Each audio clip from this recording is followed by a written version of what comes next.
Radio Vallée, première radio locale dans les vallées de la Roya, Bévéra et Vésubie. Allez, bienvenue à vous tous et à vous toutes, vous êtes bien sûr sur Radio Vallée, Côte d'Azur, et comme chaque semaine, nous avons un invité de la semaine. Et cette fois-ci, ça va se faire par téléphone et on est ravis de l'avoir, c'est monsieur Jean-Marc Fonseca. Bonjour Jean-Marc. Eh bien, écoute, bonjour. Je suis un peu surpris, mais bon. Pourquoi surpris? Ben non, au contraire, Jean-Marc, vous faites partie des maires des vallées de l'arrière-pays, du Haut-Pays niçois. Et justement, il faut qu'on parle de vous, c'est très important.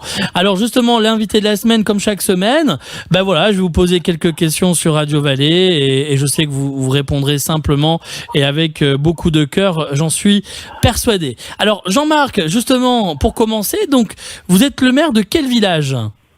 Alors, je suis le maire de Rigaud. Rigaud, c'est dans les gorges du Siams.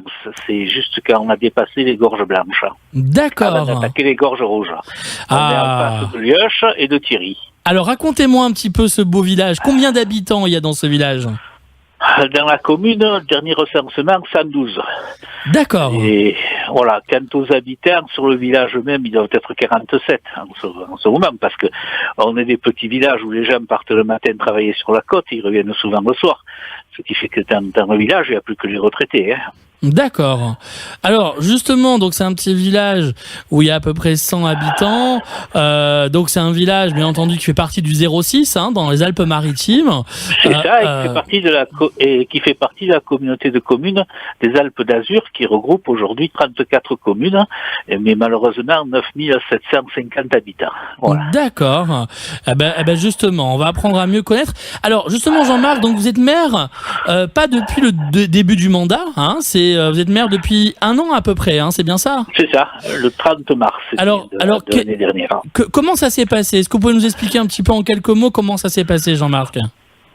Disons que l'ancien maire a eu quelques problèmes, qu'il a donné sa démission et que j'ai été élu par le conseil municipal. Voilà. D'accord. Puisque c'est le conseil municipal qui élit le maire. Bien sûr.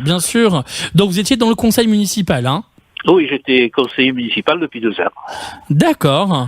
Alors comment est venue, parce que c'est la première fois, j'imagine, c'est votre premier mandat en tant que maire, comment est venue l'idée justement de dire je vais devenir maire d'un petit village? Je me suis dit qu'en gros, j'avais été quand même pendant 10 ans directeur technique d'AB Télévision, AB Productions. Oui. J'avais quand même une certaine expérience, on va dire, à la fois des problèmes techniques, des problèmes humains, des problèmes de législation, etc. Et que donc, à la retraite, je pouvais très bien mettre mes compétences au service d'une petite commune. Voilà ce qui a fait mon choix. D'accord. En tout cas, c'est une très belle expérience et vraiment, je tenais à vous en féliciter parce que c'est pas évident tous les jours d'être maire d'un petit village. Et justement, récemment, il y a quelques semaines, on a même vu une première page sur Nice Matin, justement, où vous poussiez un petit coup de gueule, disons-le, Ah oui, tout à fait. C'était symbolique. Oui, bien sûr. J'ai fait une grève symbolique.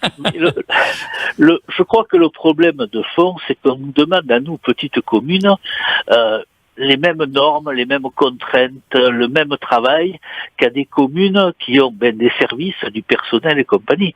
C'est-à-dire qu'ils ne s'aperçoivent pas des difficultés que l'on a à vivre dans l'arrière-pays, parce qu'on a le relief. Comme je dis toujours, moi, pour aller voir mon collègue de Thierry, qui est pourtant pratiquement en face, il me faut 1h25 de voiture.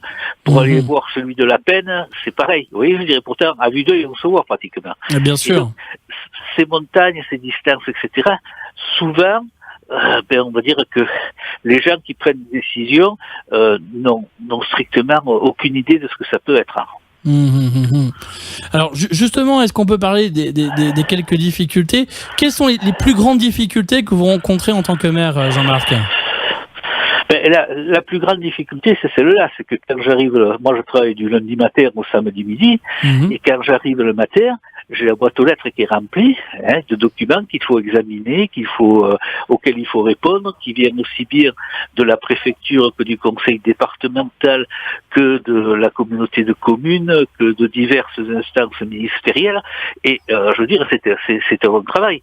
Et puis on nous demande parfois des choses qui ne rentrent pas vraiment dans nos compétences. Je veux dire, en ce moment, c'est le problème de l'agence de l'eau. On demande à une secrétaire de mairie ou un maire d'être ingénieur hydraulicien, de savoir faire beaucoup de choses. Je veux dire, bon, on peut pas tout savoir dans la vie. Hein. Donc, c'est un peu le problème. C'est pour ça que moi, mon combat, et bon, je l'avais dit lors de ma grève en question, c'est on ne peut pas, nous, petites communes des territoires ruraux de montagne, avoir les mêmes contraintes, les mêmes normes que des communes de la métropole ou autre, ou des communes de 5000 ou 6000 habitants qui ont quand même du personnel. Bien sûr, je comprends tout à fait. Combien de personnel votre mairie, elle contient ? Alors, j'ai une secrétaire de mairie qui est là du mardi au samedi matin. J'ai un secrétaire itinérant qui s'occupe essentiellement des questions fiscales et autres, qu'on se partage à 4 communes, donc qui vient deux demi-journées par semaine. Hein. Et en plus, là, on vient de nous coller la full dématérialisation avec des logiciels qui sont pas terminés et bon, je veux dire des lignes ADSL qui hoquettent et qui marchent un peu quand elles veulent. Vous voyez. Donc ça aussi c'est un surplus de travail, c'est-à-dire qu'ils se sont lancés dans la dématérialisation, c'est bien beau, mais ils n'ont pas pensé à la fiabilité des réseaux. Hein. Oui, donc c'est problématique en ce moment avec Internet, j'imagine. Ah oui, c'est problématique avec Internet, avec le téléphone, avec tout. Mais bon, on essaye de se débrouiller. Hein. Mais je vous dis, bon, c'est de plus en plus difficile. Moi, je comprends. Il y a des collègues qui disent, je vais jeter l'éponge. Je peux plus. Hein.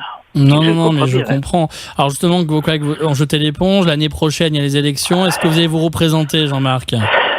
Ben, des fois, j'y réfléchis. Hein. Des fois, j'y réfléchis. Mais je suis un peu comme mes autres collègues.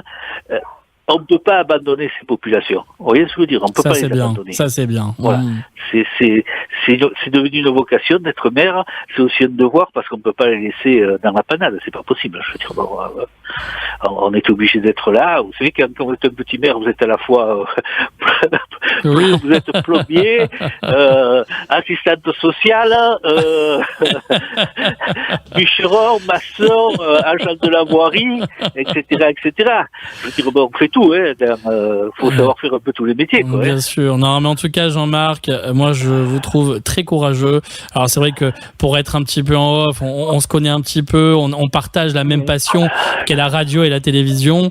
Et franchement, je tenais à vraiment vous féliciter, Jean-Marc, parce que je sais que c'est pas facile, je sais que c'est pas évident, et vous avez beaucoup vraiment de courage.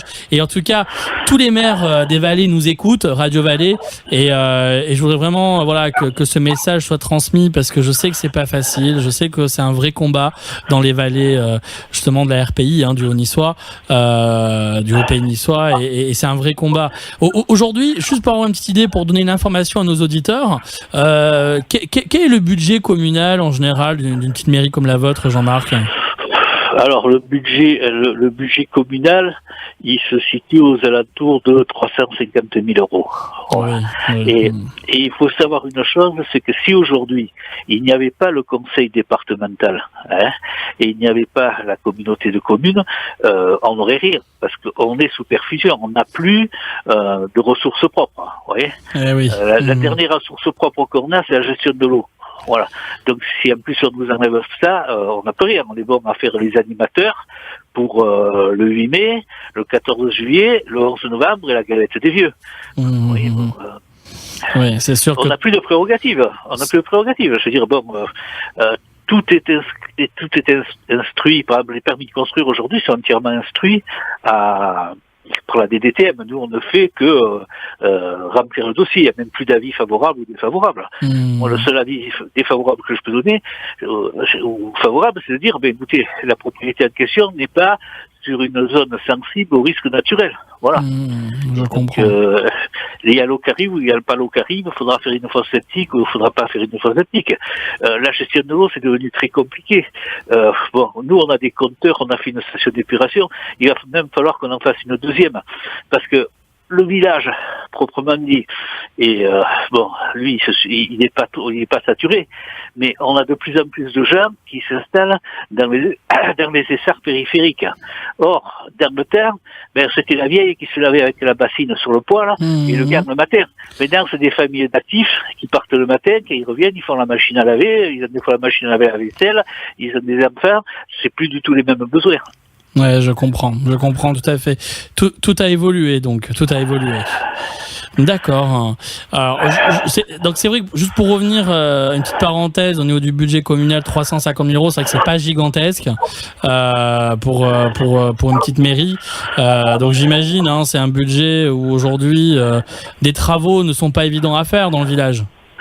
Les travaux sont pas évidents à faire, mais alors, il y a encore un autre truc qu'ils n'ont pas compris. C'est qu'on nous a supprimé les emplois aidés. Ok. Donc, par exemple, moi, j'avais un cantonnier, et son contrat se termine, je refais plus de contrat. Parce que, je veux dire, quand quelqu'un est pris en charge la première année, pratiquement à 100%, la deuxième année à 70%, et que la troisième année, il est pris à 0%, on ne s'en sort pas. Je veux dire, c'est un employé municipal, même de la voirie, c'est environ 57 000 € par an. Ouais, donc c'est pas évident du tout, ouais. C'est pas facile du tout. Jean-Marc, justement, une question avant bientôt de se quitter, le temps passe tellement vite. C'est quoi les projets futurs qui vous tient à cœur pour le village de Rigaud? Alors, dans les projets futurs, il y a les projets obligatoires, comme le fait de créer une deuxième station d'épuration, mais il y a aussi le fait de faire revivre le village. Donc, on va essayer de rouvrir l'auberge communale sous forme de SCOP ou de SCIC, Société civile d'intérêt collectif, pour être plus souple. Là, après, on a des terrains qui peuvent encore être des terrains, on va dire, remis en valeur au niveau de l'agriculture, puisque c'était des terrains qui étaient irrigables naturellement et qui sont assez plats, ce qui est rare. Les surfaces bien sûr. Ici, il y en a très peu. Il y a le fait aussi qu'on a beaucoup de maisons qui ne sont plus occupées parce que ça coûte cher d'entretenir une maison de village ou autre. Donc c'est d'essayer de trouver un deal avec les propriétaires. Nous on referait les travaux et on accueillerait par exemple des gens qui seraient bien contents 15 jours par an de sortir des maisons de retraite. Vous voyez, c'est pas des cas pathologiques c'est une bonne difficiles, mais c'est des gens qui ils aimeraient bien changer d'air. Vous voyez, donc là, je suis en train de voir avec les mutuelles et les grands groupes de maisons de retraite, ça permettrait évidemment d'entretenir ces maisons, parce que les maisons, si vous les aérez pas, si vous les chauffez plus, c'est fini, elles se dégradent rapidement. Et on est, je veux dire, on peut dire ce qu'on veut des gilets jaunes, mais on est dans une situation de paupérisation des populations. C'est-à-dire que les gens qui avaient les retraites qu'avaient les jeunes dans les années 70 ne sont plus les retraites qu'ils ont maintenant. Elles ont beaucoup, ça n'a plus rien à voir. Donc, vous avez des gens qui avaient acheté, dont les grands-parents avaient acheté des maisons, les enfants sont venus, les petits-enfants essayent de venir et encore pas trop, ils n'aiment pas, dès qu'ils ont dit ça les intéresse plus de monter au village. Donc, faut trouver des solutions, Faut trouver des solutions de remplacement, d'animation et compagnie. Mais moi, je parie beaucoup sur l'arrivée de la fibre optique, parce que le haut débit, ça va permettre à des familles qui sont fatiguées de la côte, parce que faut essayer de se garer, juste pour bien expliquer aux auditeurs qui nous écoutent, on est à combien du littoral pour monter à Rigaud en voiture? 1h25. Oui, donc c'est pas non plus mission impossible. Non, c'est pas mission impossible, mais je trouve idiot qu'il y ait des jeunes, y compris les administrations, qui fassent 1h25 de voiture pour passer 7h24 devant un ordinateur, alors qu'ils pourraient le faire de chez eux. De faire du télétravail. Du télétravail. Mais vous avez aussi des gens qui pourraient faire ça, disons, qui apprécieraient d'avoir un autre cadre de vie que l'on pourrait accueillir et qui pourraient travailler eux aussi en télétravail grâce à la fibre. Quand on parle comment ça s'appelle, d'entreprises nouvelles, etc., c'est tout à fait faisable. Et même dans des choses qui pourraient être complexes, comme je veux dire, moi j'ai toujours l'exemple de dire, vous voyez, un créateur de jeux vidéo, un créateur de quelqu'un qui travaille dans la décoration et l'architecture pourrait très bien venir travailler et habiter à Rigaud. Hein. Et, on pourrait aussi faire une chose qui est de faire un centre de coworking entre Puget-Théniers et Touette, hein, de manière à ce que si les gens, ils veulent y accueillir des clients, ils veulent se réunir, parce qu'il y a des choses qui marchent. Moi, j'ai expérimenté ça à Grenoble à une époque. Quand vous avez un bassin, on va dire, de connaissances et de capacités, il y a des moments où vous avez un problème, vous appelez le voisin d'à côté, qui lui est un spécialiste de ça. Vous voyez ? Donc ça permet de créer une dynamique. Et ça, moi, je crois beaucoup à un changement sociologique de nos populations à partir du déploiement de la fibre optique. Ben merci beaucoup Jean-Marc en tout cas pour cette interview vérité. Jean-Marc, vraiment bon courage pour la suite, il en faut.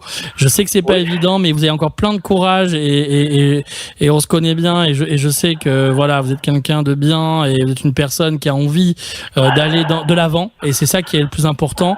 Avant de se quitter, avez-vous un dernier mot pour la fin que vous voulez transmettre à nos auditeurs ? Quand vous passez sur les routes pour votre entrée, vous passez souvent sur les routes des vallées pour aller dans les stations de ski, heureusement qu'elles sont là, parce que ça reste quand même un peu économique. Regardez cette petite route qui part du parc de la vallée et qui monte en lacet et qui va jusqu'à un village. Un jour, allez-y à ces villages. Le village de Rigaud. Pour nous. Bon, pas que le village de Rigaud, mais notre collègue aussi. On est tous des villages pitons, souvent, dans ces vallées. Bien sûr. Non.